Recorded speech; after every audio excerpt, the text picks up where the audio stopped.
3,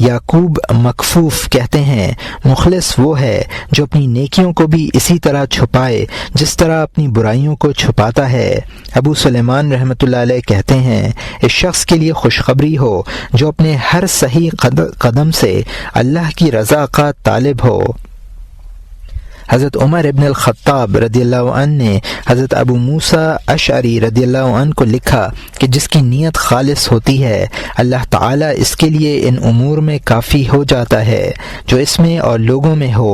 ایک بزرگ نے اپنے کسی بھائی کو لکھا کہ اپنے اعمال میں نیت خالص کرو، تھوڑا سا عمل بھی کافی ہو جائے گا۔ ایوب سختیانی رحمۃ اللہ علیہ فرماتے ہیں کہ عمل والوں کے لیے سب سے زیادہ دشوار عمل نیتوں کا خالص کرنا ہے۔ مطرف کہتے ہیں کہ جو شخص صاف ہوتا ہے اس کے لیے صفائی کی جاتی ہے، اور جو شخص خلط ملط کرتا ہے اس کے لیے خلط ملط کیا جاتا ہے۔ کسی شخص نے ایک بزرگ کو خواب میں دیکھا اور ان سے دریافت کیا آپ نے اپنے اعمال کو کیسا پایا؟ انہوں نے جواب دیا مجھے ہر اس عمل کا صلہ مل گیا جو میں نے اللہ کے لیے کیا تھا، یہاں تک کہ انار کے اس دانے کا بھی جو میں نے راہ گزر سے اٹھایا تھا، اور میں نے اپنی مردہ بلی کو بھی نیکیوں کے پلڑے میں دیکھا۔ میری ٹوپی میں ریشم کا ایک دھاگا تھا، وہ مجھے برائیوں کے پلڑے میں ملا۔ مجھے اپنے ایک گدھے کا جس کی قیمت 100 دینار تھی ثواب نہیں ملا۔ خواب دیکھنے والے نے عرض کیا کہ آپ نے بلی کو تو نیکیوں کے پلڑے میں دیکھا اور گدھے کو نہیں دیکھا۔ فرمایا مجھ سے فرمایا گیا تیرا گدھا وہاں ہے جہاں تو نے اسے بھیجا تھا۔ میں نے گدھے کے مرنے کی خبر سن کر کہا تھا خدا کی لعنت میں گیا، اس لیے مجھ سے کہا گیا کہ گدھے میں تیرا ثواب ضائع ہو گیا۔ اگر تو یہ کہتا اللہ کی راہ میں گیا تو تجھے تیرا ثواب ملتا۔ میں نے ایک مرتبہ لوگوں کے سامنے صدقہ دیا تھا، اس وقت لوگوں کا دیکھنا مجھے اچھا لگا تھا۔ اس صدقے کا نہ مجھے ثواب ملا اور نہ عذاب۔ حضرت سفیان ثوری رحمۃ اللہ علیہ نے یہ واقعہ سن کر فرمایا وہ خوش قسمت ہے کہ صدقے کی سزا نہیں ملی بلکہ یہ تو اس پر بڑا احسان ہوا۔ یحییٰ ابن معاذ رحمۃ اللہ علیہ کہتے ہیں کہ اخلاص عمل کو عیوب سے اس طرح صاف کر دیتا ہے جیسے دودھ گوبر اور خون سے صاف ہوتا ہے۔ ایک ایسے شخص کا واقعہ بیان کیا گیا ہے جسے عورتوں کا لباس پہننے اور ان کی حیت اختیار کرنے کا بہت شوق تھا۔ وہ ہر اس جگہ پہنچا کرتا تھا جہاں کسی خوشی یا غم کے لیے عورتوں کا اجتماع ہوتا۔ ایک مرتبہ وہ ایک ایسے ہی اجتماع میں شریک تھا، اچانک شور ہوا کہ ایک قیمتی موتی چوری ہو گیا۔ پھر یہ اعلان کیا گیا کہ تمام دروازے بند کر کے تلاشی لی جائے گی۔ چنانچہ لوگ آئے اور ایک شخص کی تلاشی لی جانے لگی، یہاں تک کہ وہ لوگ ایک ایسی خاتون تک پہنچ گئے جو بالکل اس کے قریب موجود تھی۔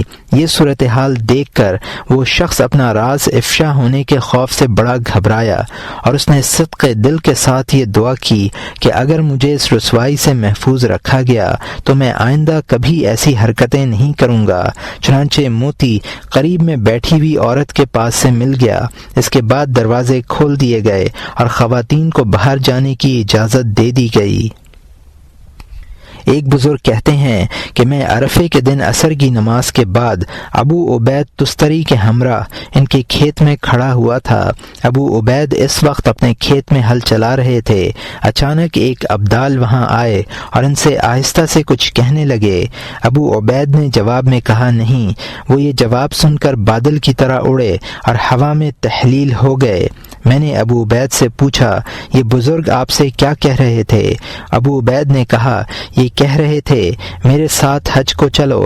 میں نے انکار کر دیا۔ راوی کہتے ہیں میں نے پوچھا آپ نے حج کیوں نہ کر لیا؟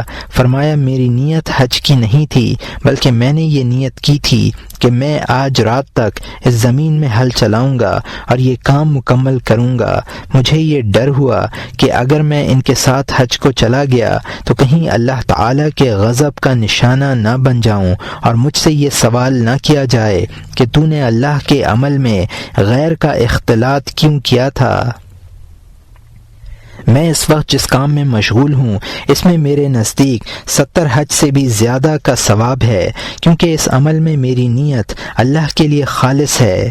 ایک بزرگ کہتے ہیں کہ مجھے بحری راستے سے جہاد میں شرکت کا موقع ملا۔ راستے میں ایک شخص نے اپنا توشہ دان فروخت کرنے کا ارادہ کیا۔ میں نے سوچا کہ یہ توشہ دان خرید لینا چاہیے، راستے میں بھی کام دے گا اور ضرورت پر فلاں شہر میں آسانی سے زیادہ قیمت پر فروخت بھی کیا جا سکے گا۔ چنانچہ میں نے اسے خرید لیا۔ اسی دن رات کو میں نے خواب میں دیکھا کہ دو شخص آسمان سے اترے۔ ان میں سے ایک نے اپنے ساتھی سے کہا کہ نمازیوں کے بارے میں لکھ لو، میں تمہیں بتلاتا ہوں۔ فلاں شخص تفریح کے لیے، فلاں شخص ریا کے لیے شریک ہوا، فلاں تجارت کی غرض سے جہاد میں شریک ہوا، فلاں شخص اللہ کی راہ میں ہے۔ پھر میری طرف دیکھ کر کہا یہ شخص تجارت کے لیے آیا ہے۔ میں نے کہا میرے بارے میں ایسا کہتے ہوئے اللہ کا خوف کھاؤ، میں تجارت کے لیے نہیں نکلا ہوں اور نہ میرے پاس کوئی ایسا سامان ہے جس میں تجارت کروں گا۔ وہ شخص بولا بڑے میاں تم نے کل ایک توشہ دان نفع اٹھانے کے لیے خریدا ہے۔ میں یہ سن کر رونے لگا اور میں نے ان سے کہا کہ وہ میرا نام تاجروں میں نہ لکھیں۔ لکھنے والے نے اپنے ساتھی کی طرف دیکھ کر پوچھا بولو کیا کہتے ہو، لکھوں یا نہ لکھوں؟ اس نے کہا اس شخص کے بارے میں یوں لکھو کہ یہ شخص غزوے کے لیے گھر سے چلا مگر اس نے راستے میں ایک توشہ دان خریدا ہے جس کے ذریعے وہ نفع کمانے کی امید رکھتا ہے۔ اللہ تعالی جو چاہے گا اس کے بارے میں فیصلہ کر دے گا۔ سری سختی رحمۃ اللہ علیہ فرماتے ہیں کہ تنہائی میں اخلاص کے ساتھ 2 رکعت نماز پڑھنا عالی اسناد کی حامل 70 یا 700 روایات نقل کرنے سے افضل ہے۔ ایک بزرگ کہتے ہیں ایک لمحے کے اخلاص میں ابد کی نجات ہے، لیکن اخلاص کا ملنا دشوار ہے۔ کہا جاتا ہے علم بیج ہے، عمل کھیتی ہے اور اخلاص اس کا پانی ہے۔ ایک بزرگ کہتے ہیں کہ جب اللہ تعالی کسی بندے کو مبغوض رکھتا ہے تو اسے 3 چیزیں عطا کرتا ہے اور 3 چیزوں سے روک دیتا ہے۔ اسے نیک لوگوں کی صحبت عطا کرتا ہے لیکن ان سے استفادے کی صلاحیت سے محروم کر دیتا ہے۔ اسے اعمال صالح سے نوازتا ہے لیکن ان میں اخلاص سے محروم کر دیتا ہے۔ اسے حکمت عطا کرتا ہے اور اس میں صدق سے روک دیتا ہے۔ سوسی رحمۃ اللہ علیہ کہتے ہیں کہ مخلوق کے اعمال سے اللہ تعالی کی مراد صرف اخلاص ہے۔ حضرت جنید رحمۃ اللہ علیہ فرماتے ہیں کہ اللہ تعالیٰ کے کچھ بندے ایسے ہیں کہ عاقل ہوتے ہیں اور جب عاقل ہوتے ہیں تو عمل کرتے ہیں اور جب عمل کرتے ہیں تو اخلاص اختیار کرتے ہیں اور اخلاص انہی نیکیوں کی تمام قسموں کی طرف بلاتا ہے۔ محمد ابن سعید المروزی رحمۃ اللہ علیہ کہتے ہیں کہ تمام معاملات کی 2 اصل ہیں، ایک اس کا فعل تیرے ساتھ اور دوسرا تیرا فعل اس کے لیے۔ جو فعل وہ تیرے ساتھ کرے تجھے اس پر راضی رہنا چاہیے اور جو فعل تو کرے تجھے اس میں مخلص رہنا چاہیے۔ اگر تو نے ایسا کیا تو ان دونوں اصلوں میں کامیاب رہے گا اور دارین کی سعادت حاصل کرے گا۔ اخلاص کی حقیقت ہر شے میں غیر کے اختلاط کا تصور کیا جا سکتا ہے۔ جب کوئی شے غیر کے اختلاط سے خالی اور صاف ہو تو اسے خالص کہتے ہیں اور جس فعل سے وہ صاف ہوتی ہے اسے اخلاص کہا جاتا ہے۔ اللہ تعالیٰ کا ارشاد ہے من بین فرث ودم لبنا خالصا سائغا للشاربین، پارہ نمبر 14 رکوع نمبر 15 آیت نمبر 66۔ گوبر اور خون کا جو مادہ ہے اس کے درمیان سے صاف اور گلے میں آسانی سے اترنے والا دودھ ہم تم کو پینے کے لیے دیتے ہیں۔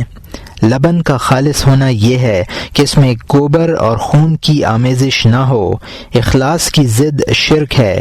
جو شخص مخلص نہیں ہوتا وہ مشرک ہوتا ہے۔ تاہم شرک کے کچھ درجات ہیں۔ توحید میں اخلاص کی ضد الوہیت میں شرک ہے۔ شرک میں خفی درجات بھی ہیں اور جلی بھی۔ یہی حال اخلاص کا ہے۔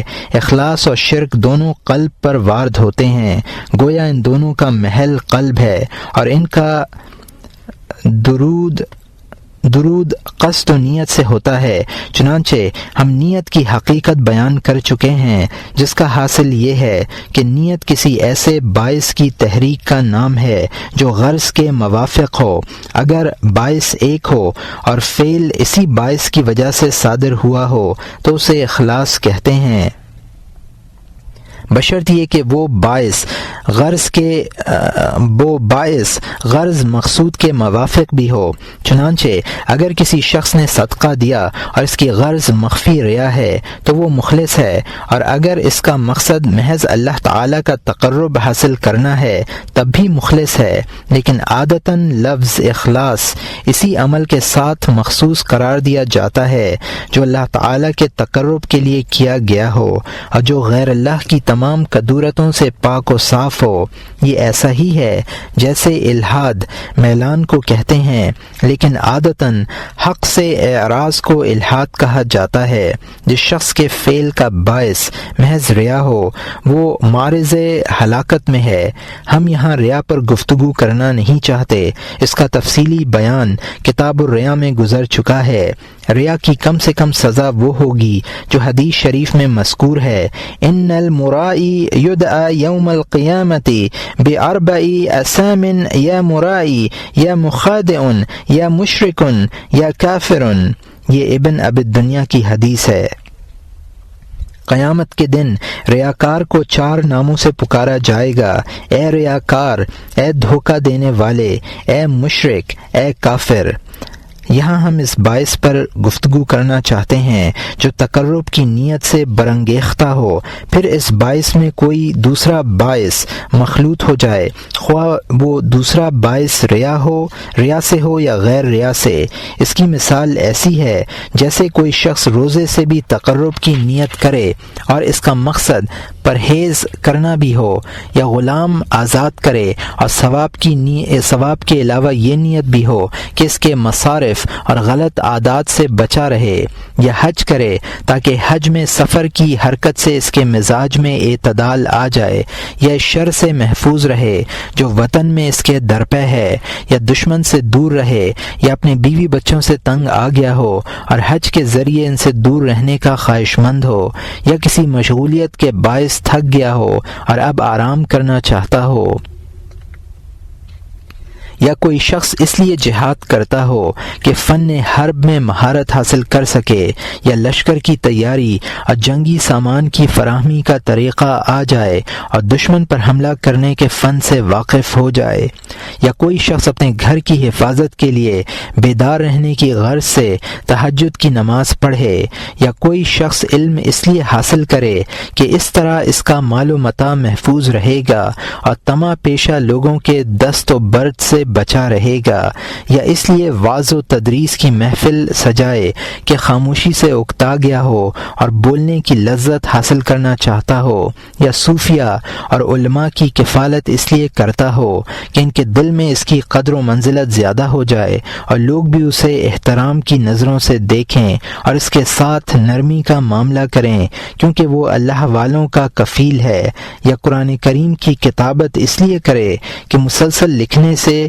خط اچھا ہو جاتا ہے، یا پیدل چل کر حج کرے تاکہ کرایہ کے بوجھ سے نجات پا سکے، یا وضو اس لیے کرے کہ ٹھنڈے پانی سے جسم کو راحت ملتی ہے اور میل کچیل دور ہوتا ہے، یا اس لیے غسل کرے کہ اس سے جسم کی بدبو دور ہوتی ہے، یا حدیث اس لیے بیان کرے کہ لوگ عالی سندوں میں اس کا نام لیں گے، یا مسجد میں اس لیے متقف ہو کہ گھر کے کرائے سے بچا رہے، یا روزہ اس لیے رکھے کہ کھانا پکانے کی مشقت سے بچنا چاہتا ہو، یا یہ سوچتا ہو کہ اگر میں کھانا کھاؤں گا تو اس سے کام میں حرج ہوگا، یا کسی سائل کا سوال اس لیے پورا کرے کہ اس کے مانگنے سے تنگ آ گیا ہو، یا مریض کی عیادت اس خیال سے کرے کہ وہ یا اس کے متعلقین اس کی عیادت کریں گے، یا کسی کے جنازے میں اس لیے شریک ہو کہ مرحوم کے اعزہ اس کے اہل خانہ ان کے جنازوں میں شرکت بات کریں گے،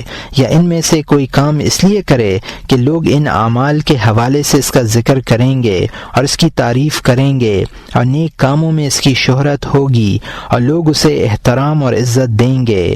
ان تمام صورتوں میں اگر تقرب اللہ کی نیت بھی ہوگی اور ان مقاصد میں سے کوئی مقصد بھی ہوگا تو اس کا عمل اخلاص کی تعریف سے نکل جائے گا، اور یہ نہیں کہا جائے گا کہ اس کا عمل خالص اللہ تعالیٰ کے لیے ہے، بلکہ اس میں شرک کو جگہ مل جائے گی۔ اور اللہ تعالیٰ ایک حدیث قدسی میں ارشاد فرماتا ہے کہ میں تمام شرکاء میں شرک سے سب سے زیادہ بے نیاز ہوں۔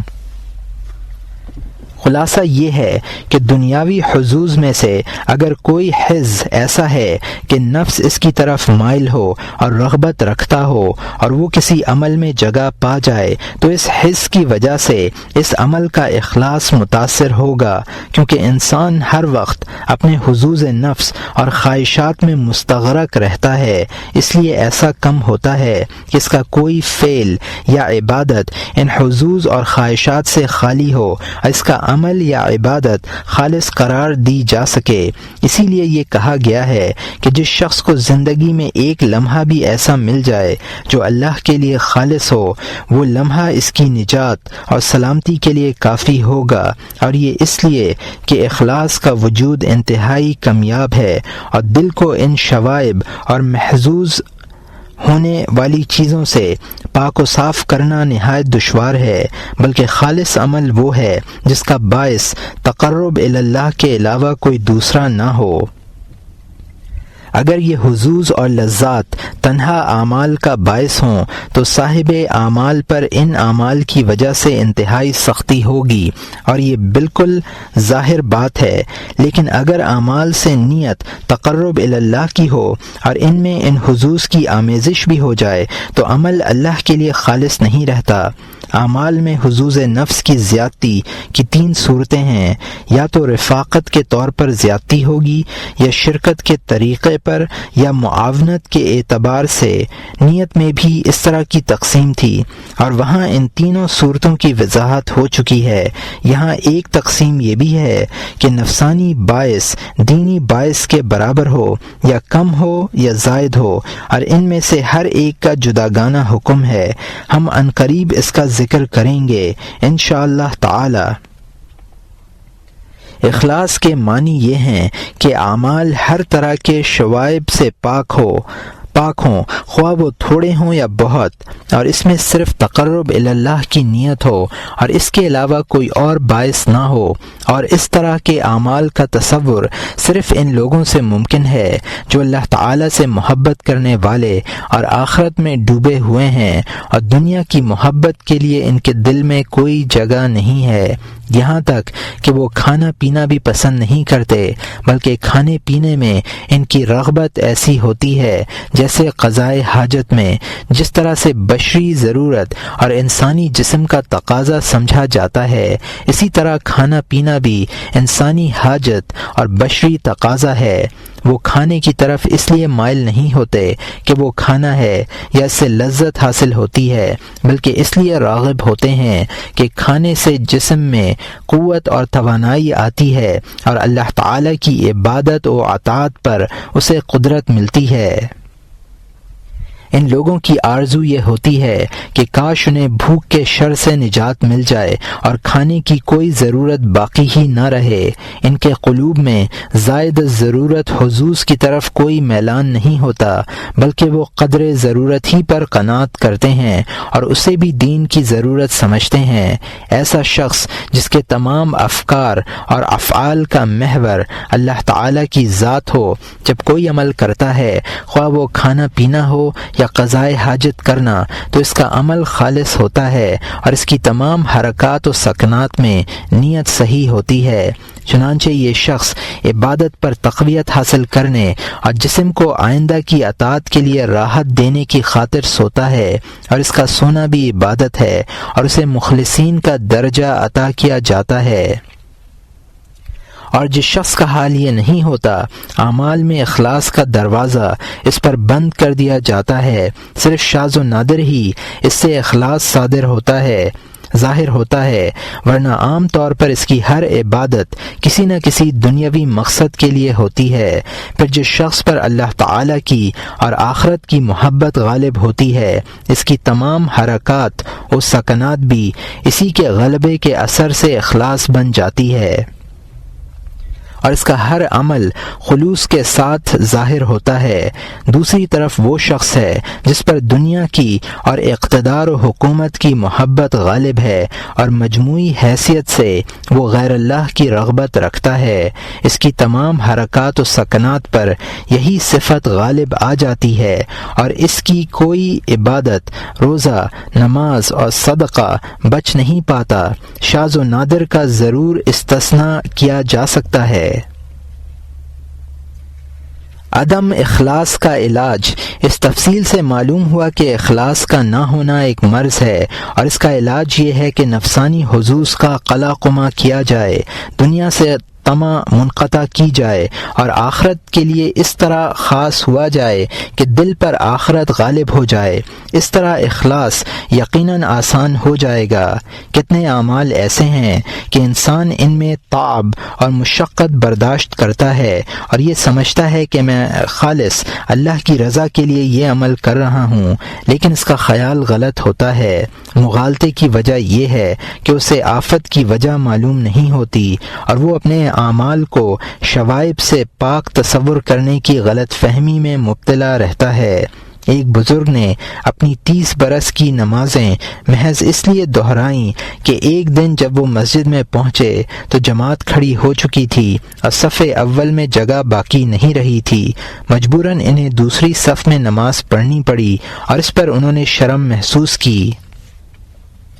اس واقعے کے بعد ان کے دل میں یہ خیال پیدا ہوا کہ میں صف اول میں محض اس لیے نماز پڑھتا تھا کہ لوگ مجھے دیکھتے تھے، اور مجھے ان کے دیکھنے سے خوشی ملتی تھی، اس لیے آج دوسری صف میں کھڑا ہونے پر مجھے شرم محسوس ہوئی۔ اس خیال کے ساتھ ہی انہیں یہ احساس ہوا کہ ان کی 30 برس کی نمازیں ضائع ہو گئیں، اب ان کا اعادہ کرنا چاہیے۔ یہ ایک دقیق آفت ہے، ہر شخص اسے سمجھنے کا اہل بھی نہیں ہے۔ بہت کم ایسا ہوتا ہے کہ اعمال اس طرح کی آفتوں سے محفوظ رہیں، اور بہت کم لوگ ایسے ہوتے ہیں جو ان آفتوں سے محفوظ ہو جائیں۔ صرف وہی لوگ آگاہ ہو پاتے ہیں اور سلامتی کی تدبیریں کرتے ہیں جنہیں اللہ اس کی توفیق عطا کرتا ہے۔ غافل دیکھیں گے کہ آخرت میں ان کی تمام نیکیاں گناہوں کا پیکر اختیار کر چکی ہیں۔ قرآن کریم کی ان آیات میں یہی لوگ مراد ہیں۔ وَبَدَا لَهُم مِّنَ اللَّهِ مَا لَمْ تَكُونُوا يَحْتَسِبُونَ، پارہ نمبر 24 رکوع نمبر 2 آیت نمبر 47۔ اور خدا کی طرف سے ان کو وہ معاملہ پیش آئے گا جس کا ان کو گمان بھی نہ تھا۔ وَبَدَا لَهُمْ سَيِّئَاتِ مَا كَسَبُوا، پارہ نمبر 24 رکوع نمبر 2 آیت نمبر 48۔ اور اس وقت ان پر ان کے تمام برے اعمال ظاہر ہو جائیں گے۔ قُلْ هَلْ نُنَبِّئُكُمْ بِالْأَخْسَرِينَ أَعْمَالَ الَّذِينَ ضَلَّ سَعْيُهُمْ فِي الْحَيَاةِ الدُّنْيَا وَهُمْ يَحْسَبُونَ أَنَّهُمْ يَحْسِنُونَ صُنْعًا، پارہ نمبر 16 رکوع نمبر 3 آیت نمبر 103 اور 104۔ آپ کہیے کہ کیا ہم تم کو ایسے لوگ بتلائیں جو اعمال کے اعتبار سے بالکل خسارے میں ہیں؟ یہ لوگ ہیں جن کی دنیا میں کی کرائی محنت سب گئی گزری ہوئی، اور وہ اسی خیال میں ہیں کہ اچھے کام کر رہے ہیں۔ اس فتنے کا سب سے بڑا نشانہ علماء بنتے ہیں، اس لیے کہ اکثر علماء دین کی اشاعت دین کی اشاعت اس لیے کرتے ہیں کہ انہیں دوسروں پر برتری میں لذت ملتی ہے، اقتدار اور پیروی میں خوشی ہے، اور تعریف و توصیف سے دل بلیوں اچھلتا ہے۔ شیطان ان پر یہ معاملہ ملتبس کر دیتا ہے اور یہ کہتا ہے کہ تمہارا مقصد اللہ کے دین کی اشاعت اور اس شریعت کا دفاع ہے جو سرکار دو عالم صلی اللہ علیہ وسلم پر نازل ہوئی ہے۔ بہت سے واعظ ایسے بھی نظر آتے ہیں جو مخلوق کی اصلاح کرنے اور بادشاہوں کو وعظ و نصیحت کرنے کے عمل کو اپنا احسان تصور کرتے ہیں، اور جب لوگ ان کی بات سن لیتے ہیں یا ان کی نصیحت پر عمل کرتے ہیں تو خوشی سے پھولے نہیں سماتے۔ ان کا دعویٰ یہ ہوتا ہے کہ وہ اس لیے خوش ہوتے ہیں کہ اللہ تعالیٰ نے انہیں اپنے دین کی نصرت اور تائید کے لیے منتخب کیا ہے اور اصلاح خلق کی توفیق ارزانی کی ہے۔ حالانکہ ان کا حال یہ ہے کہ اگر اللہ کے سادہ لوح بندے اس کے بجائے اسی جیسے کسی دوسرے عالم کے پاس چلے جائیں اور اس سے استفادہ کریں تو حسد اور غم انہیں ہلاک کر ڈالے۔ حالانکہ اگر ان کا مقصد محض وعظ و نصیحت ہوتا تو وہ لوگوں کے اس رجحان پر اللہ تعالیٰ کا شکر ادا کرتے کہ اس نے یہ ذمہ داری دوسروں کے سپرد کر کے ایک بڑی مشقت سے بچا لیا ہے اور ایک نازک اور پرخطر فریضے سے محفوظ رکھا ہے۔ شیطان اس وقت بھی اس کا پیچھا نہیں چھوڑتا اور یہ کہتا ہے کہ تو اس لیے غمگین نہیں ہے کہ مخلوق خدا تیرے بجائے کسی اور عالم کی طرف رجوع کیے ہوئے ہے، بلکہ تیرے غم کی اصل وجہ یہ ہے کہ تو اس طرح اشاعت دین، حفاظت علم اور اصلاح مخلوق کے اجر و ثواب سے محروم رہ گیا ہے۔ اس بیچارے کو معلوم نہیں کہ اللہ تعالیٰ کے فیصلے پر سر تسلیم خم کرنے میں اس سے کہیں زیادہ اجر و ثواب ہے جو مخلوق کی رہنمائی میں اسے حاصل ہوتا ہے۔ اگر اس طرح کے معاملات میں غم کرنا محمود ہوتا تو جس وقت حضرت ابو بکر رضی اللہ عنہ نے بار خلافت سنبھالا تھا، حضرت عمر رضی اللہ عنہ کو ضرور غم ہونا چاہیے تھا، اس لیے کہ تمام مسلمانوں کا امام بننا اور ان کے دین و دنیا کے امور کا متکفل ہونا ایک بڑا کار خیر اور زبردست سعادت ہے۔ اس کے برعکس حضرت عمر رضی اللہ عنہ کو اس واقعے سے بڑی خوشی ہوئی کہ حضرت ابو بکر رضی اللہ عنہ نے بار امامت اپنے کاندھوں پر اٹھایا اور وہی اس کے مستحق بھی تھے۔ آج کل کے علماء کو کیا ہو گیا ہے کہ وہ اس طرح کے واقعات سے خوش نہیں ہوتے، بلکہ اہل علم شیطان کے اس فریب میں مبتلا ہو جاتے ہیں کہ اگر ہم سے افضل کوئی شخص ہوگا تو ہم بھی خوش ہوں گے۔ یہ محض دعویٰ ہے۔ جب عملی شکل میں اس دعوے کی آزمائش کی جاتی ہے تو یہ لوگ ناکام رہ جاتے ہیں اور ان کا عمل دعوے کے مطابق نہیں ہو پاتا۔ دراصل انسان بہت جلد اپنے وعدے اور دعوے فراموش کرنے والا ہے۔ صرف وہی لوگ اس آزمائش میں ثابت قدم رہتے ہیں جو شیطان اور نفس کے مکر سے واقف ہوتے ہیں اور نفس کا امتحان کرتے رہتے ہیں۔ بہرحال اخلاص کی حقیقت کا جاننا اور اس پر عمل کرنا ایک گہرا سمندر ہے۔ اس میں اکثر لوگ غرق ہو جاتے ہیں، شاذ و نادر ہی بچ پاتے ہیں، اور یہ وہ لوگ ہوتے ہیں جن کا اس آیت میں استثناء کیا گیا ہے۔ الا عبادک منہم المخلصین، پارہ نمبر 14، رکوع نمبر 3، آیت نمبر 3، بجز آپ کے ان بندوں کے جو ان میں منتخب کیے گئے ہیں۔ بندے کو چاہیے کہ وہ ان دقیق امور پر گہری نظر رکھے، ایسا نہ ہو کہ غفلت میں شیطان کا متبع بن جائے۔ اخلاص کے سلسلے میں مشائخ کے اقوال۔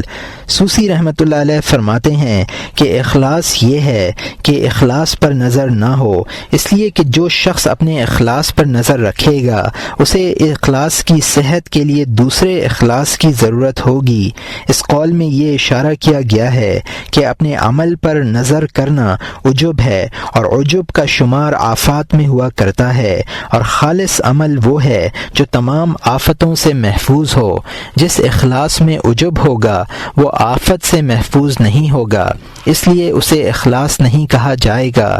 حضرت سہل تستری فرماتے ہیں کہ اخلاص یہ ہے کہ بندہ کی ہر حرکت، ہر سکون اللہ تعالیٰ کے لیے ہو۔ یہ ایک جامع کلمہ ہے اور ہمارے مقصد کو پوری طرح حاوی ہے۔ اسی کے قریب ابراہیم ابن ادھم کا یہ قول ہے کہ اخلاص یہ ہے کہ اللہ تعالیٰ کے ساتھ صدق نیت ہو۔ حضرت سہل تستری رحمۃ اللہ علیہ سے کسی نے پوچھا کہ نفس پر سب سے زیادہ دشوار چیز کیا ہے؟ فرمایا اخلاص، اس لیے کہ نفس کو اس سے کوئی مناسبت نہیں ہوتی۔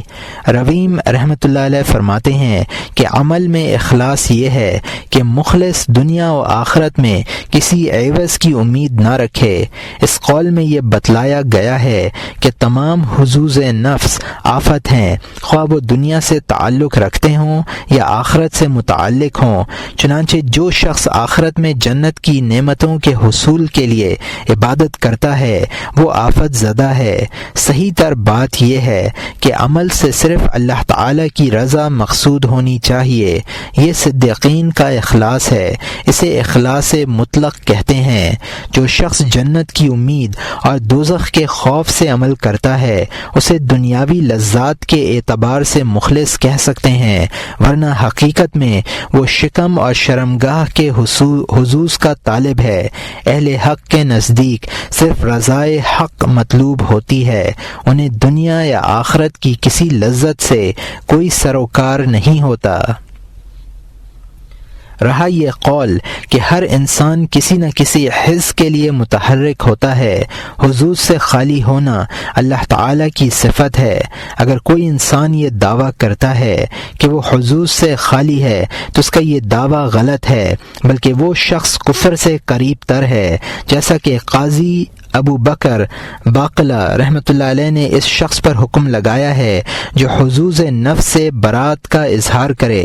وہ یہ کہتے ہیں کہ حظوظ سے دور ہونا اللہ تعالیٰ کی صفت ہے۔ انسان کو اس طرح کے دعوے زیب نہیں دیتے۔ بظاہر یہ قول صحیح معلوم ہوتا ہے، لیکن اصل میں جو لوگ یہ کہتے ہیں کہ انسان کو دنیا و آخرت کے حظوظ سے خالی ہونا چاہیے، ان کی مراد وہ حظوظ ہیں جنہیں لوگ حظ کہتے ہیں، یعنی جنت کی نعمتیں، اور ان لوگوں کی مراد معرفت، مناجات اور دیدار الہی کی لذت ہے۔ لوگ اسے حظ نہیں سمجھتے، حالانکہ یہ اتنا بڑا حظ ہے کہ اگر اس کے عوض میں جنت کی تمام لذتیں عطا کی جائیں تو وہ انہیں حقیر سمجھ کر ٹھکرا دیں۔ گویا محبین خدا اس ابدی حظ کے لیے عبادت کرتے ہیں، جنت کی تمامیں اور اس کی لذتوں کے حصول کے لیے نہیں کرتے۔ ان کا حظ صرف معبود برحق ہے، اس کے علاوہ وہ کسی نعمت کو حظ نہیں سمجھتے۔ ابو عثمان رحمۃ اللہ علیہ کہتے ہیں کہ اخلاص یہ ہے کہ مخلوق سے نظر ہٹا کر ہمیشہ کے لیے خالق کو اپنی نگاہ کا مرکز بنا لے۔ اس قول میں ریا کی آفت سے بچنے کی طرف اشارہ ہے۔ ایک بزرگ کہتے ہیں کہ عمل میں اخلاص اس طرح ہونا چاہیے کہ شیطان بھی اس پر مطلع نہ ہو سکے، ورنہ وہ اخلاص میں فساد پھیلانے کی کوشش کرے گا۔ حد یہ ہے کہ فرشتے کو بھی خبر نہ ہونی چاہیے تاکہ وہ لکھ نہ سکے۔ اس قول میں عمل کو پوشیدہ کرنے پر تنبیہ ہے۔ ایک بزرگ کہتے ہیں کہ اخلاص وہ ہے کہ خلائق سے مخفی اور علائق سے پاک ہو۔ یہ مقاصد اخلاص کو جامع قول ہے۔ محاسبی رحمۃ اللہ علیہ کہتے ہیں کہ اخلاص یہ ہے کہ اپنے اور رب کے درمیان سے مخلوق کی مداخلت کی راہ مسدود کر دے۔ اس میں ریا کی طرف اشارہ کیا گیا ہے۔ خواص رحمۃ اللہ علیہ کہتے ہیں کہ جو شخص اقتدار کا نشہ کر لیتا ہے وہ عبودیت کے اخلاص سے آزاد ہو جاتا ہے۔ حضرت عیسیٰ علیہ السلام سے ان کے بعض حواریین نے دریافت کیا کہ عمل خالص کیا ہے؟ انہوں نے جواب دیا کہ عمل خالص وہ ہے جو صرف اللہ کے لیے کیا جائے اور اس پر مخلوق کی ستائش یا صلے کی تمنا نہ ہو۔ اس میں بھی ترک ریا کی تاکید کی گئی ہے۔ ریا کو بطور خاص اس لیے بیان فرمایا کہ جن امور سے اخلاص باطل ہوتا ہے ان میں یہ امر زیادہ مؤثر اور قوی ہے۔ حضرت جنید رحمۃ اللہ علیہ فرماتے ہیں کہ اخلاص عمل کو کدورتوں سے پاک کرتا ہے۔ حضرت فضیل ابن عیاض رحمۃ اللہ علیہ کہتے ہیں کہ لوگوں کی وجہ سے عمل نہ کرنا ریا ہے اور ان کی وجہ سے عمل کرنا شرک ہے، اور اخلاص یہ ہے کہ اللہ تعالی تجھے ریا اور شرک دونوں سے محفوظ رکھے۔ ایک بزرگ کا قول ہے کہ اخلاص دوام مراقبہ اور حظوظ نفس کو قطعی طور پر فراموش کر دینے کا نام ہے۔ اخلاص کے سلسلے میں بزرگوں کے بے شمار اقوال ہیں، لیکن ان اقوال کے بعد اب مزید اقوال کی ضرورت نہیں رہتی، کیونکہ اخلاص کی حقیقت واضح ہو چکی ہے۔ بلکہ اخلاص کے سلسلے میں تو ہمیں ان تمام اقوال سے قطع نظر کرتے ہوئے سرکار دو عالم صلی اللہ علیہ وسلم کے اس ارشاد کو حرز جاں بنا لینا چاہیے۔ کسی شخص نے آپ سے اخلاص کے بارے میں دریافت کیا، آپ صلی اللہ علیہ وسلم نے فرمایا ان تقول ربی اللہ ثم تستقیم کما امرت، یہ تو کہے اللہ میرا رب ہے، پھر ثابت قدم رہے جیسا کہ تجھے حکم دیا گیا ہے۔ اور یہاں مترجم نے حاشیے میں لکھا ہے کہ مجھے یہ روایت ان الفاظ میں نہیں ملی، البتہ ترمذی وغیرہ میں کچھ مختلف الفاظ ہیں، اور یہاں حاشیہ ختم ہوتا ہے۔ یعنی نہ اپنی خواہش نفس کی عبادت کر اور نہ نفس کی پرستش کر، صرف اپنے رب کی عبادت کر اور اس میں ثابت قدم رہ، جس طرح ثابت قدم رہنے کا حکم ہوا ہے۔ اس حدیث میں ما سوا اللہ سے قطع نظر کی طرف اشارہ ہے، اور حقیقت میں اخلاص یہی ہے۔ اخلاص کو مقدر کرنے والی آفات اور شوائب۔ اخلاص کو مقدر کرنے والی آفتیں بہت سی ہیں، ان میں سے بعض جلی ہیں اور بعض خفی، اور بعض میں جلا کے ساتھ ضعف ہے اور بعض میں خفا کے ساتھ قوت ہے، لیکن خفا اور جلا میں ان آفتوں کے درجات کا اختلاف مثال کے بغیر سمجھنا ممکن نہیں ہے۔ اس لیے ہم پہلے ایک مثال بیان کرتے ہیں۔ مثال میں ہم ریا کا ذکر کریں گے۔ اخلاص کو ریا ہی سے زیادہ خطرہ لاحق ہوتا ہے۔ مثلا ایک نمازی نماز پڑھنے میں مشغول ہے اور پورے اخلاص کے ساتھ نماز پڑھ رہا ہے، اتنے میں چند لوگ یا ایک شخص اس جگہ آیا جہاں وہ نماز ادا کر رہا تھا۔ شیطان نے موقع غنیمت سمجھا اور بلا تاخیر اس کے پاس پہنچ گیا اور اس سے کہنے لگا کہ اچھی طرح نماز پڑھ تاکہ دیکھنے والوں پر اچھا اثر ہو اور وہ تجھے نیک صالح سمجھ کر تیرا احترام کریں، تجھے نظر حقارت سے نہ دیکھیں اور نہ تیری غیبت کریں۔ یہ سن کر وہ شخص اپنے اعضاء میں خشوع پیدا کر لیتا ہے اور مزید پرسکون ہو کر نماز میں مشغول رہتا ہے اور نماز میں زیادہ سے زیادہ حسن پیدا کرتا ہے۔ یہ ریا ظاہر ہے اور مبتدی مریدوں پر بھی مخفی نہیں رہتا۔ یہ ریا کا پہلا درجہ ہے۔ دوسرا درجہ یہ ہے کہ مرید نے اس آفت کا ادراک کر لیا ہو اور اس سے محفوظ رہنے کی تدبیر بھی کر لی ہو۔ چنانچہ یہ مرید اس آفت میں شیطان کی اطاعت نہیں کرتا اور نہ اس کی طرف التفات کرتا ہے، بلکہ اپنی نماز میں اسی طرح مشغول رہتا ہے جس طرح لوگوں کی آمد سے پہلے مشغول تھا۔ ایسے شخص کے پاس شیطان خیر کا لبادہ پہن کر آتا ہے اور اس سے کہتا ہے کہ لوگ تیری اتباع کرتے ہیں، تیری تقلید کرتے ہیں، تیری ہر حرکت پر نظر رکھتے ہیں، تو جو کچھ کرتا ہے وہ ان کے افعال پر اثر انداز ہوتا ہے، وہ تیرے ہر عمل کو قابل تقلید نمونہ تصور کرتے ہیں۔ اگر تو نے اچھی طرح عمل کیا تو تجھے ان کے اعمال کا ثواب بھی ملے گا، اور اگر تو نے عمل میں کوتاہی کی تو ان کے اعمال کا وبال بھی تیری گردن پر رہے گا۔ اس لیے لوگوں کے سامنے اچھی طرح عمل کر، ہو سکتا ہے یہ لوگ خشوع و خضوع اور تحسین اعمال میں تیری تقلید کریں۔ یہ درجہ پہلے کے مقابلے میں زیادہ غامض ہے۔ بعض اوقات جو لوگ شیطان کی تدبیر سے فریب نہیں کھاتے وہ اس دوسری تدبیر کے فریب میں آ جاتے ہیں۔ یہ بھی ریا ہے اور اخلاص کو باطل کرنے والا ہے، اس لیے کہ اگر خشوع و خضوع اور تحسین عبادت میں اس کے نزدیک کوئی خیر ہے اور وہ نہیں چاہتا کہ لوگ اس خیر سے محروم رہیں تو تنہائی میں ایسا کیوں نہیں کرتا؟ اور یہ بات تسلیم نہیں کی جا سکتی کہ اس کے نزدیک اپنے نفس کے مقابلے میں دوسرے کا نفس زیادہ عزیز ہو اور وہ اپنی بہتری کے بجائے دوسرے شخص کی بہتری کا زیادہ خواہاں ہو۔ یہ محض شیطانی تلبیس ہے، وہ اسے تقلید کا فریب دے کر ریا میں مبتلا کر رہا ہے۔ مقتدی بننے کا اہل وہ ہے جو اپنے نفس میں مستقیم ہو، جس کا قلب منور ہو اور اس نور کی شعاعیں دوسروں تک بھی پہنچتی ہوں اور انہیں بھی روشن کرتی ہوں۔ اس صورت میں اسے یقیناً دوسروں کی تقلید اور اتباع کا ثواب ہوگا، لیکن یہ صورت محض فریب اور تلبیس کی ہے۔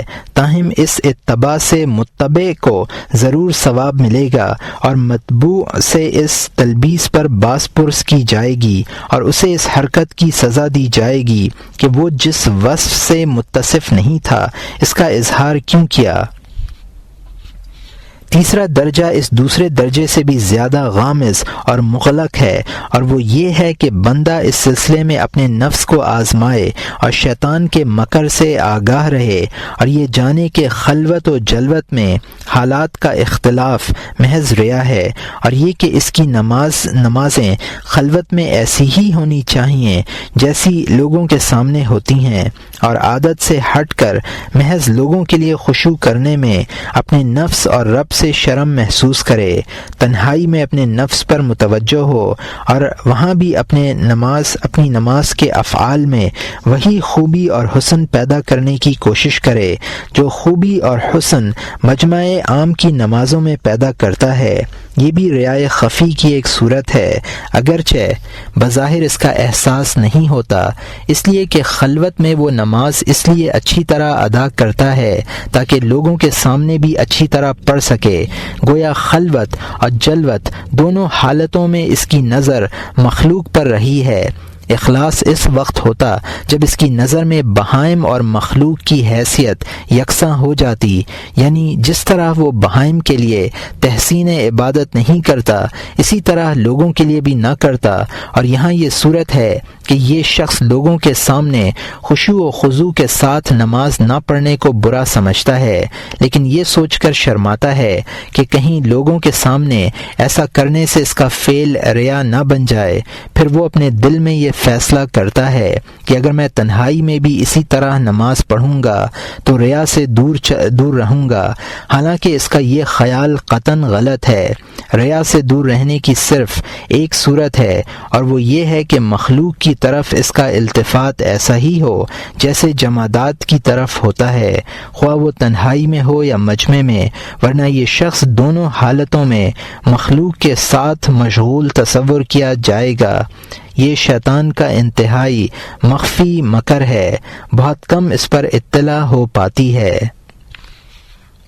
چوتھا درجہ ان تمام درجات سے زیادہ خفی ہے، اور وہ یہ ہے کہ جب کوئی شخص مجمع عام میں نماز پڑھ رہا ہو تو شیطان اسے خشوع کرنے کی ترغیب نہ دے، کیونکہ وہ یہ بات جانتا ہے کہ یہ شخص اس فریب میں آنے والا نہیں ہے۔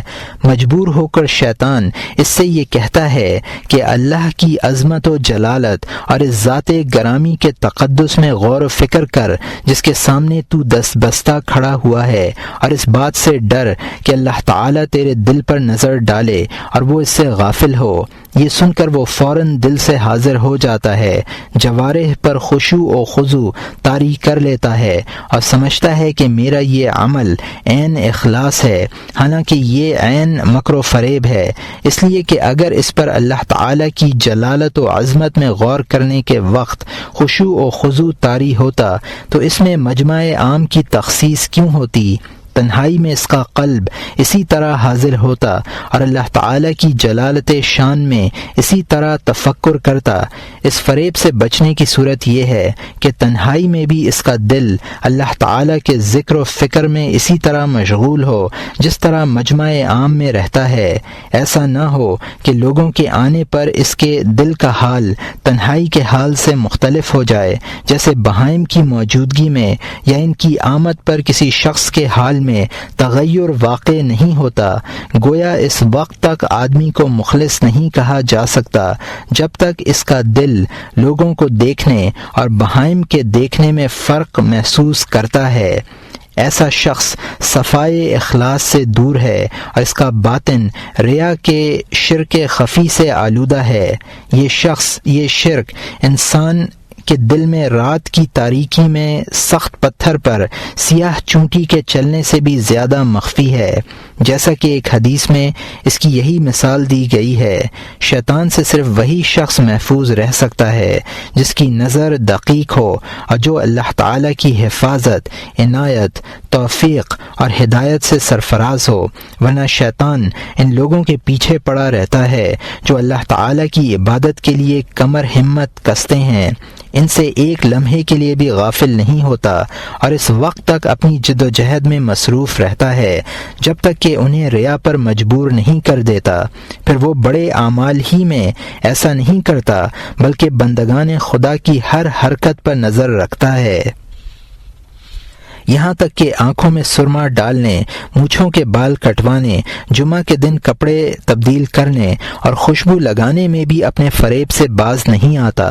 یہ مخصوص اوقات کی سنتیں ہیں اور نفس کو ان میں ایک خفی حس ہے کیونکہ ان کا تعلق مخلوق کے مشاہدے سے ہے اور طبع ان سے مانوس ہوتی ہے، اس لیے شیطان اسے ان افعال کی دعوت دیتا ہے اور کہتا ہے کہ یہ سنتیں ہیں، انہیں ترک نہ کرنا چاہیے، حالانکہ ان افعال پر قلب میں تحریک اس لیے نہیں ہوتی کہ یہ سنتیں ہیں بلکہ شہوت کی بنا پر ہوتی ہے جو قلب میں مخفی ہے اور عمل اس کے باعث حد اخلاص سے نکل جاتا ہے۔ جو عمل ان تمام آفات سے خالی ہو وہ خالص نہیں ہوتا۔ بعض لوگ اعتکاف کرتے ہیں اور شیطان انہیں ایسی مساجد کی طرف متوجہ کر کے جو نفاست سے تعمیر کی گئی ہوں اور اندر سے آراستہ پیراستہ ہوں اعتکاف کا شوق دلاتا ہے اور اعتکاف کے فضائل بیان کرتا ہے۔ بعض بندے ایسی مساجد میں اعتکاف کرتے ہیں اور اس اعتکاف کی تحریک مسجد کی خوبصورتی سے ہوتی ہے، چنانچہ انہیں اگر ایسی مساجد میں اعتکاف کے لیے کہا جائے جو کم خوبصورت ہوں تو دل مائل نہیں ہوتا۔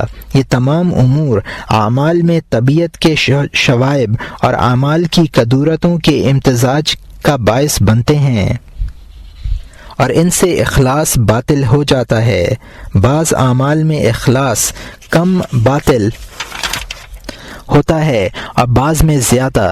اس کی مثال ایسی ہے جیسے خالص سونے میں کھوٹ کی آمیزش ہو۔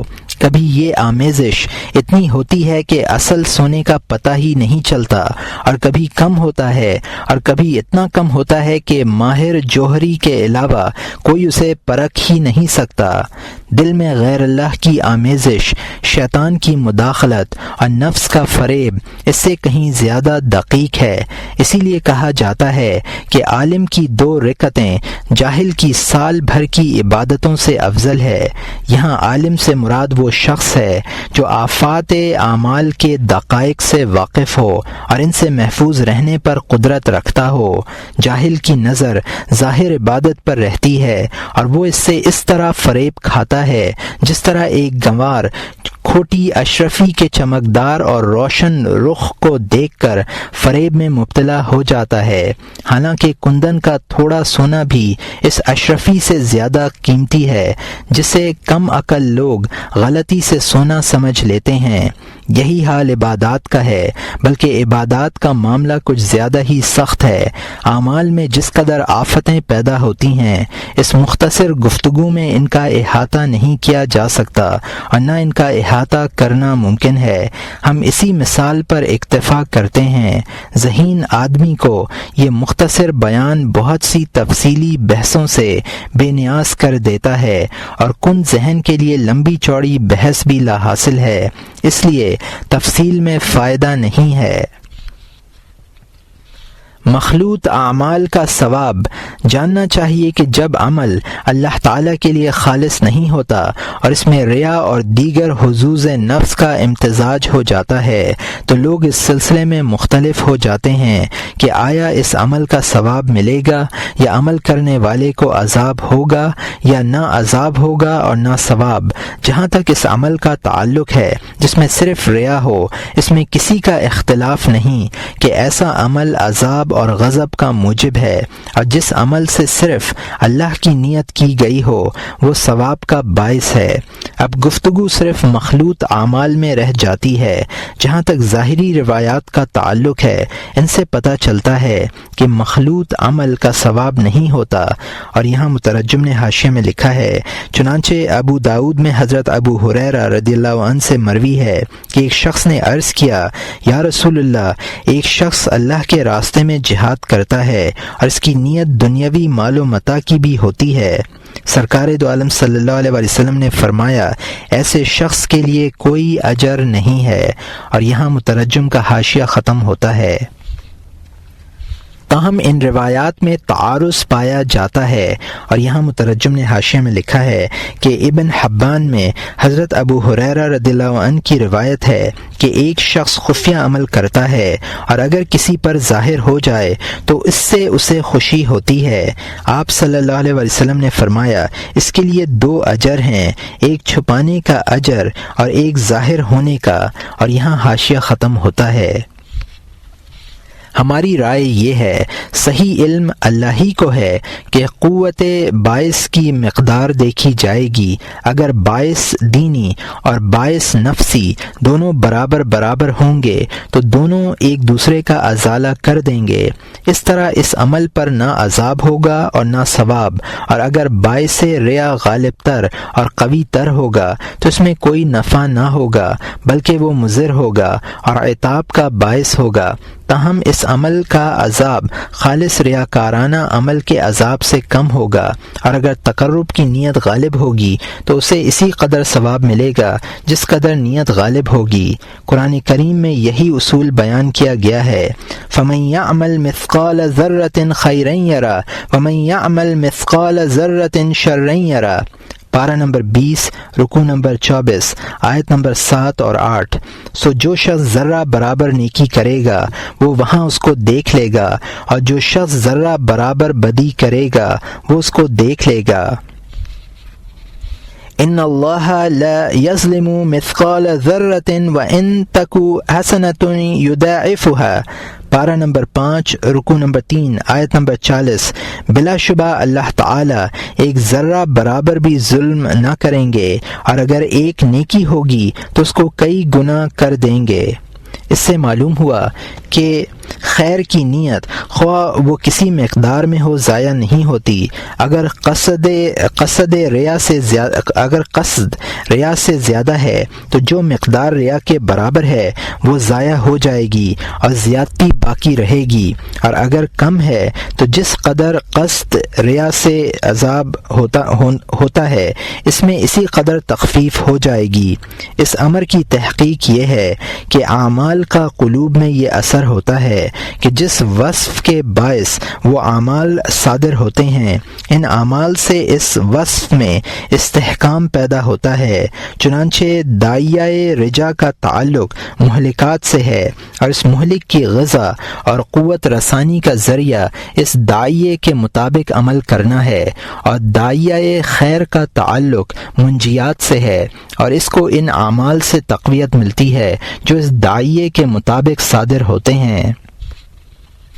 اب اگر قلب میں یہ دونوں متضاد صفتیں جمع ہو جائیں تو ایک مقتضی پر کیے جانے والے عمل سے صفت ریا کو قوت ملے گی، اور تقرب کے مقتضی پر عمل کرنے سے صفت خیر کو تقویت حاصل ہوگی۔ ان میں سے ایک مہلک ہے اور ایک نجات دلانے والا۔ اگر ایک کی قوت دوسرے کی قوت کے بقدر ہوگی تو دونوں برابر ہوں گے۔ مثلا اگر کسی شخص کو گرم چیزیں کھانے سے ضرر ہوتا ہے اور اس نے گرم چیزوں کی ایک خاص مقدار استعمال کی، اب اگر اسی مقدار کے مطابق اس نے سرد چیزیں بھی کھائیں تو یہ ایسا ہوگا جیسے اس نے کوئی چیز نہیں کھائی، اور اگر ایک چیز ان میں سے غالب ہوئی تو وہ اپنا اثر ضرور چھوڑے گی۔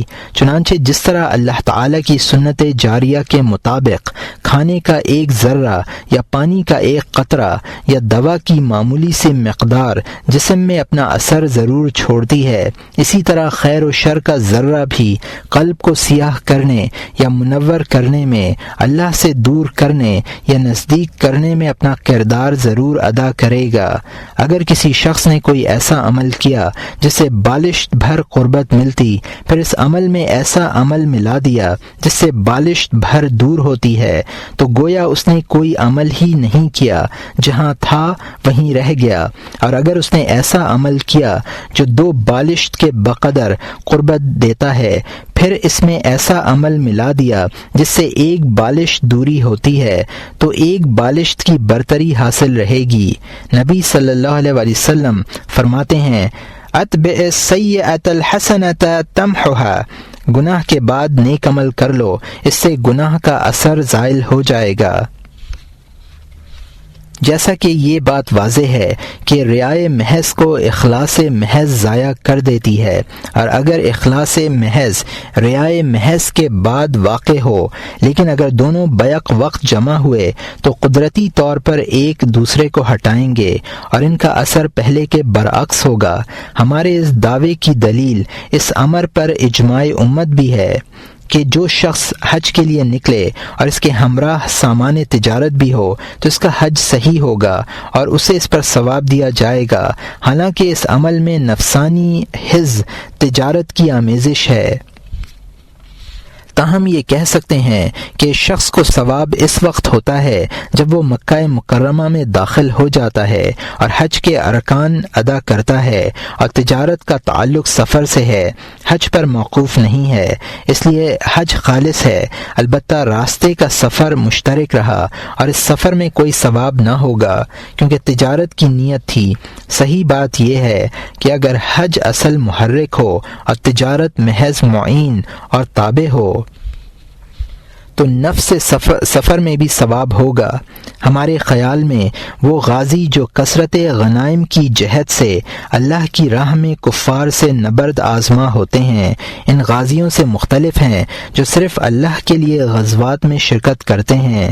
مال غنیمت ان کا مقصد نہیں ہوتا، لیکن اس فرق کا یہ مطلب نہیں کہ جو لوگ مال غنیمت کا قصد بھی رکھتے ہوں وہ ثواب سے یکسر محروم رہیں گے، بلکہ انصاف کی بات یہ ہے کہ اگر اصل باعث اور قوی محرک اللہ تعالی کا کلمہ بلند کرنا ہے اور مال غنیمت میں بطور طبعیت رغبت ہے تو اس سے ثواب ضائع نہ ہوگا، تاہم اس کا ثواب اس شخص کے برابر نہیں ہوگا جو محض اعلاء کلمت اللہ کے لیے جنگ میں شرکت کرتا ہے اور اس کا قلب غنیمت کی طرف ذرا التفات نہیں کرتا۔ اس میں شک نہیں، یہ التفات نقص ہے اور اجر میں کمی کا باعث بنتا ہے۔ روایات سے پتہ چلتا ہے کہ ریا کی آمیزش سے ثواب باطل ہو جاتا ہے۔ اس معنی میں مال غنیمت کی طلب، تجارت اور دیگر حظوظ کی آمیزش ہے۔ چنانچہ طاؤس اور بعض دوسرے تابعین روایت کرتے ہیں کہ ایک شخص نے اس آدمی کے بارے میں دریافت کیا جو عمل خیر کرتا ہے، یا اس نے یہ کہا کہ وہ صدقہ کرتا ہے اور یہ چاہتا ہے کہ لوگ اس عمل پر اس کی تعریف بھی کریں اور وہ ثواب سے بھی حظ اٹھائے۔ سرکار دو عالم صلی اللہ علیہ وسلم نے اس کا کوئی جواب نہیں دیا، یہاں تک کہ مندرجہ ذیل آیت کریمہ نازل ہوئی۔ فمن كان يرجو لقاء ربه فليعمل عملا صالحا ولا يشرك بعبادة ربه أحدا۔ پارہ نمبر 16، رکوع نمبر 3، آیت نمبر 110۔ سو جو شخص اپنے رب سے ملنے کی آرزو رکھے تو نیک کام کرتا رہے اور اپنے رب کی عبادت میں کسی کو شریک نہ کرے۔ اور یہاں مترجم نے حاشیے میں لکھا ہے کہ ابن اب الدنیا والحاکم نحو مرسلن، اور یہاں مترجم کا حاشیہ ختم ہوتا ہے۔ حضرت معاذ ابن جبل رضی اللہ عنہ روایت کرتے ہیں کہ سرکار دو عالم صلی اللہ علیہ وسلم نے ارشاد فرمایا، ادنى الرياء شرکن، یہ طبرانی اور حاکم کی حدیث ہے، کم سے کم ریا بھی شرک ہے۔ حضرت ابو ہریرہ رضی اللہ عنہ روایت کرتے ہیں کہ سرکار دو عالم صلی اللہ علیہ وسلم نے ارشاد فرمایا کہ جس شخص نے اپنے عمل میں شرک کیا اس سے کہا جائے گا کہ وہ اپنے عمل کا اجر اس سے لے جس کے لیے اس نے شرک کیا ہے۔ اور یہاں مترجم نے حاشیہ میں لکھا ہے کہ یہ روایت پہلے بھی گزری ہے، اور یہاں حاشیہ ختم ہوتا ہے۔ حضرت عبادہ ابن الصامت رضی اللہ عنہ ایک حدیث قدسی بیان کرتے ہیں کہ اللہ تعالی نے ارشاد فرمایا میں تمام شریکوں کی بنسبت شرک سے بے نیاز ہوں. جو شخص میرے لیے عمل کرتا ہے اور اس میں دوسرے کو میرے ساتھ شریک کر لیتا ہے تو میں اپنا حصہ بھی شریک کے لیے چھوڑ دیتا ہوں. اور یہاں مترجم نے حاشیے میں لکھا ہے کہ یہ روایت پہلے بھی گزری ہے، اور یہاں حاشیہ ختم ہوتا ہے. حضرت ابو موسیٰ رضی اللہ عنہ روایت کرتے ہیں کہ ایک اعرابی نے سرکار دو عالم صلی اللہ علیہ وسلم کی خدمت میں حاضر ہو کر عرض کیا، یا رسول اللہ، ایک شخص غیرت سے جہاد کرتا ہے، ایک شخص اظہار شجاعت کے لیے لڑتا ہے، اور ایک شخص اللہ کی راہ میں اپنا مرتبہ دریافت کرنے کے لیے جنگ کرتا ہے، ان میں سے کون سا شخص راہ خدا میں افضل ہے؟ سرکار دو عالم صلی اللہ علیہ وسلم نے ارشاد فرمایا، وہ شخص جو اللہ کا کلمہ بلند کرنے کے لیے لڑا اللہ کی راہ میں. اور یہاں مترجم نے حاشیے میں لکھا ہے کہ یہ روایت بھی پہلے گزری ہے، اور یہاں حاشیہ ختم ہوتا ہے. حضرت عمر رضی اللہ عنہ نے ارشاد فرمایا کہ تم کہتے ہو فلاں شخص شہید ہے، کیا معلوم اس نے اپنی اونٹنی کے دونوں تھیلے سیم و زر سے بھر لیے ہوں. حضرت عبداللہ ابن مسعود رضی اللہ عنہ روایت کرتے ہیں کہ سرکار دو عالم صلی اللہ علیہ وسلم نے ارشاد فرمایا، جس شخص نے دنیا کا مال حاصل کرنے کے لیے ہجرت کی تو وہ اسی کے لیے ہے. اور یہاں مترجم نے حاشیے میں لکھا ہے کہ یہ روایت بھی پہلے گزری ہے، اور یہاں حاشیہ ختم ہوتا ہے. ہماری رائے میں یہ روایات اس دعوے کے خلاف نہیں ہیں جو ہم نے گزشتہ سطور میں کیا ہے، بلکہ ان سے وہ شخص مراد ہے جو صرف دنیا کا طالب ہو، جیسا کہ مذکورہ بالا روایات سے پتہ چلتا ہے کہ جس شخص نے طلب دنیا کے لیے ہجرت کی، ظاہر ہے ایسے شخص کی ہجرت دنیا کے لیے ہوگی اور اسے اس ہجرت کا ثواب نہیں ملے گا بلکہ گناہگار ہوگا. چنانچہ ہم نے یہ بات پہلے بھی واضح طور پر لکھی ہے کہ دنیا کے لیے عمل کرنا معصیت ہے. اس کا یہ مطلب نہیں کہ طلب دنیا حرام ہے، بلکہ اعمال دین کے بدلے میں دنیا طلب کرنا حرام ہے، کیونکہ اس میں ریا پائی جاتی ہے اور عبادت کے مقصد میں شرکت پائی جاتی ہے، اور شرکت برابری پر دلالت کرتی ہے. اور ہم پہلے لکھ چکے ہیں کہ جب دونوں قصد برابر ہوں گے تو ساقط ہو جائیں گے، اور ایسے عمل پر نہ ثواب ہوگا اور نہ عذاب ہوگا. جو لوگ مشترک اعمال پر ثواب کی امید رکھتے ہیں وہ حماقت میں مبتلا ہیں. مشترک اعمال والے یوں بھی خطرے میں ہوتے ہیں، اس لیے کہ اگر کسی عمل میں دونوں قصد پائے گئے تو کیا ضروری ہے کہ وہ دونوں برابر ہوں گے؟ ہو سکتا ہے ان میں سے ایک غالب ہو سکتا ہے قصد ریا غالب ہو جائے اور وہ عمل اس کے لیے وبال بن جائے. اسی لیے اللہ تعالی نے ارشاد فرمایا، فمن کان یرجو لقاء ربہ فلیعمل عملا صالحا ولا یشرک بعبادۃ ربہ احدا. پارہ نمبر 16 رکوع نمبر 3 آیت نمبر 110. سو جو شخص اپنے رب سے ملنے کی آرزو رکھے تو نیک کام کرتا رہے اور اپنے رب کی عبادت میں کسی کو شریک نہ کرے. اس کا حاصل یہ ہے کہ اگر عمل میں نیتوں کا اشتراک ہو تو ثواب کی توقع نہ رکھنی چاہیے. شرکت کا بہترین حال یہ ہے کہ عمل ساقط ہو جائے.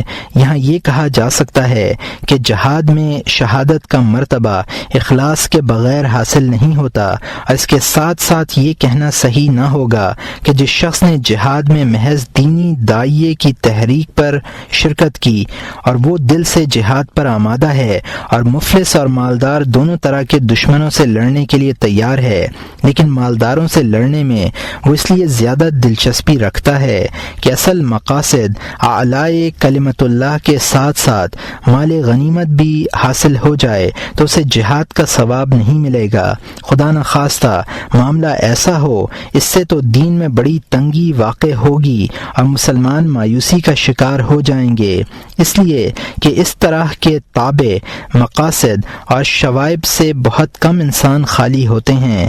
ان مقاصد سے ثواب میں کمی ہو سکتی ہے، لیکن یہ کہنا صحیح نہ ہوگا کہ صورت میں ثواب بالکل ہی ضائع ہو جاتا ہے. البتہ دو قصد رکھنے والا شخص زبردست خطرے سے دوچار رہتا ہے، اس لیے کہ کبھی وہ شخص یہ گمان کرتا ہے کہ تقرب الی اللہ کا قصد قوی باعث ہے، جبکہ اس کے باطن پر نفسانی حظوظ کا باعث غالب ہوتا ہے، اور یہ ایک انتہائی مخفی امر ہے۔ گویا اجر اخلاص سے حاصل ہے، اور اپنے اخلاص کا یقین بندے کو بہت کم ہوتا ہے، اگرچہ وہ احتیاط میں انتہائی مبالغہ کیوں نہ کرے۔ اس لیے بندے کو چاہیے کہ وہ اپنی پوری کوشش کے باوجود رد و قبول میں متردد رہے، اور اپنی عبادت کے سلسلے میں ایسی آفات سے خائف رہے جو اس کے لیے اجر و ثواب کے بجائے باعث وبال بن جائیں۔ اہل بصیرت خائفین کا یہی حال تھا، اور ہر صاحب بصیرت کو ایسا ہی ہونا چاہیے۔ حضرت سفیان ثوری رحمۃ اللہ علیہ فرماتے ہیں کہ جو اعمال میں نے کیے ہیں میں انہیں قابل اعتنا نہیں سمجھتا۔ عبدالعزیز ابن ابی رواد رحمۃ اللہ علیہ کہتے ہیں کہ میں 30 برس تک خانہ کعبہ کے جوار میں رہا ہوں، اور میں نے 30 حج کیے ہیں، لیکن جب بھی میں نے کوئی عمل خیر کیا اور اس میں اپنے نفس کا احتساب کیا تو مجھے شیطان کا حصہ زیادہ ملا۔ اگر میرے تمام اعمال نہ باعث عذاب ہوں اور نہ موجب ثواب تو یہ میرے لیے بہت غنیمت ہے۔ اگرچہ ریا جیسی آفتیں بندے کے اعمال ضائع کر دیتی ہیں، لیکن اس کا یہ مطلب نہیں کہ ریا کے خوف سے عمل ترک کر دیا جائے۔ عمل ترک کرنا شیطان کی عین تمنا ہے، اور وہ یہی چاہتا ہے کہ انسان اللہ تعالیٰ کے لیے کوئی عمل نہ کر لے۔ اصل مقصد یہ ہونا چاہیے کہ اخلاص ضائع نہ ہو۔ اگر عمل ترک کر دیا تو عمل اور اخلاص دونوں ضائع ہوں گے۔ بیان کیا گیا ہے کہ ایک فقیر ابو سعید حزاز کی خدمت کیا کرتا تھا اور ان کے کاموں میں اعانت کرتا تھا۔ ایک دن ابو سعید نے اخلاص پر کلام کیا۔ مقصد یہ تھا کہ بندے کو اپنی ہر حرکت میں اخلاص رکھنا چاہیے۔ چنانچہ اس خادم فقیر نے ہر عمل اور ہر حرکت کے وقت اخلاص کی خاطر اپنے قلب کی سخت نگرانی شروع کر دی۔ اس کا نتیجہ یہ نکلا کہ وہ اپنے ضروری امور انجام دینے سے بھی قاصر ہو گیا۔ شیخ کو بھی تکلیف پہنچی۔ انہوں نے خادم سے صورتحال دریافت فرمائی۔ خادم نے بتلایا کہ میں اپنے نفس سے ہر عمل میں اخلاص کا مطالبہ کرتا ہوں اور نفس کو اس سے عاجز پاتا ہوں، اس لیے وہ عمل ترک کر دیتا ہوں۔ ابو سعید نے فرمایا ایسا مت کرو، اخلاص عمل کو منقطع نہیں کرتا، عمل پر مواظبت کرو اور اخلاص کے حصول کے لیے کوشش کرتے رہو۔ میں نے تم سے یہ نہیں کہا کہ عمل ترک کر دو، بلکہ میں نے یہ کہا ہے کہ عمل کو خالص کرو۔ فضیل ابن عیاض رحمۃ اللہ علیہ کہتے ہیں کہ مخلوق کی وجہ سے عمل ترک کرنا ریا ہے، اور مخلوق کے لیے عمل کرنا شرک ہے۔